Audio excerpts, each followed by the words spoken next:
Hey everyone, today's video is about when your quirk is slowly killing you and no one notices. Please don't forget to subscribe, like, and share. And let's get going. You have always been strong, resilient, and unyielding, qualities that endeared you to both Bakugo and Kirishima. The two pro heroes had captured your heart. As their lover, you knew the risks and the challenges of a life filled with quirks and danger. But there was one thing that you kept hidden from them. Your quirk was slowly killing you. Your quirk was powerful, and it allowed you to manipulate energy, harnessing it in ways that could heal or harm, protect or destroy.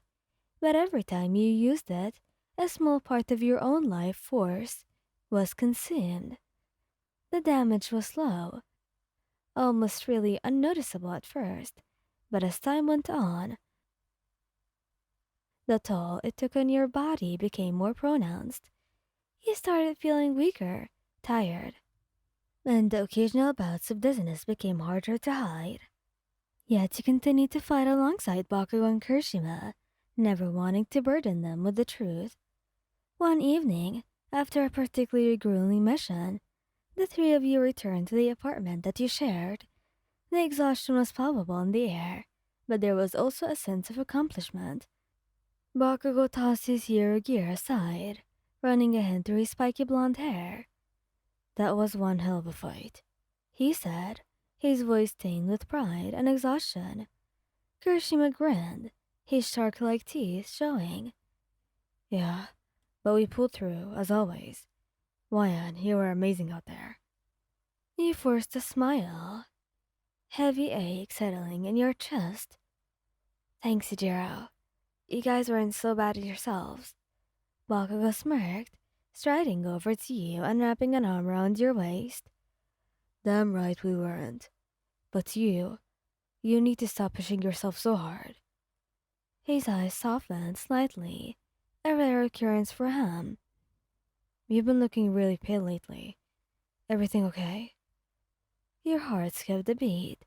They had noticed, but you couldn't bring yourself to tell them the truth yet. Not yet, really. "I'm just tired, Katsuki. It's nothing a good night's sleep can't fix." Kirishima frowned, stepping closer and placing a hand on your shoulder. "You sure? You've been saying that a lot lately. If something's wrong, we need to know." You hesitated, the weight of your secret pressing down on you. You loved them both deeply. More than anything in the world, they deserved the truth. But how could you tell them something that was so devastating? "I'm fine, really." You lied, trying to sound convincing. "Let's not worry about it tonight, okay? We deserve some rest after everything." Bakugo studied you for a moment, his eyes narrowing slightly. He was always perceptive, especially when it came to you, but he nodded, not wanting to push you. "Fine, but you're not getting out of this talk tomorrow. We'll rest tonight, but we're talking." You nodded, relieved that they were dropping the subject for now.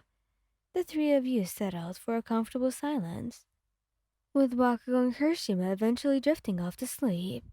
You lay between them, staring at the ceiling, your mind racing. How much longer could you keep this up? How long before they noticed that you were not just tired, but dying? The next day came, with a sense of inevitability. Bakugo and Kirishima were both home, the rare day off feeling more like a looming threat than a relief. They watched you closely, concern etched on their faces. You knew there was no escape the conversation now that they wanted to have. After lunch, Bakugo finally spoke up, his tone serious. "All right, Wyan, spill it. What's going on with you? And don't even think about lying. We've been together long enough to know what's up." Kirishima nodded in agreement, his expression equally serious. "We just want to help, whatever it is." Your throat tightened, and you looked away, unable to meet their eyes. The truth felt like a weight in your chest, crushing you from the inside out. I You took a deep breath, gathering your courage. It's my quirk. It's it's been slowly killing me. Their reactions were immediate. Bakugo's eyes widened, a mix of shock and anger crossing his face. Kirishima looked stricken, his mouth opening and closing as if trying to find the right words. What the hell do you mean, killing you? Bakugo demanded, his voice rising. How long have you known about this? You winced at the intensity of his reaction, but forced yourself to continue. For a while now. My quirk uses my life force whenever I activate it. At first, it was barely noticeable, but over time, it's gotten worse. Kirishima's hands clenched into fists, his voice shaking with emotion. Why didn't you tell us? We could have done something, anything to help. Tears welled up in your eyes as you finally met their gazes. I didn't want to burden you. You both already have so much to deal with, and I didn't want to be another problem on top of everything else. Baku's expression softened, his anger giving way to a deep sadness. You idiot, he muttered, stepping forward and pulling you into a tight embrace. You think we wouldn't care? You think we wouldn't do everything we could to help you? Kirishima joined the embrace, his arms wrapping around you. We love you, Ayan. We're a team. We face things together, no matter what. You broke down, sobbing into their arms as the weight of your secret finally lifted. They held you, their presence a comforting balm to your aching heart. In the days that followed, Bakugo and Kirishima threw themselves into finding a solution. They consulted with doctors, and even fellow heroes, all in the hope of finding a way to counteract the effects of your quirk. One evening, after a particularly exhausting day, the three of you sat together in the living room. There has to be something we're missing. There has to be a way to stop this. Bakugo muttered. Maybe we just need more time. There are still people we haven't talked to. Still possibilities we haven't explored. I know you're both doing everything you can, and I'm so thankful for it. But if we can't find a solution, I need you to promise me. Anything. Promise me that you'll take care of each other no matter what happens. And that you'll keep living, even if I'm not around.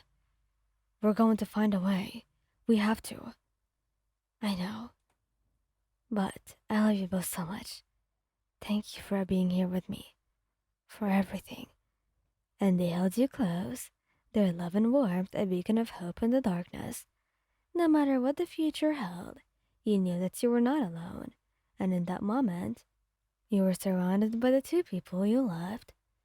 Thank you guys for listening. Hope you liked this video. Please don't forget to subscribe, like, and share, and goodbye.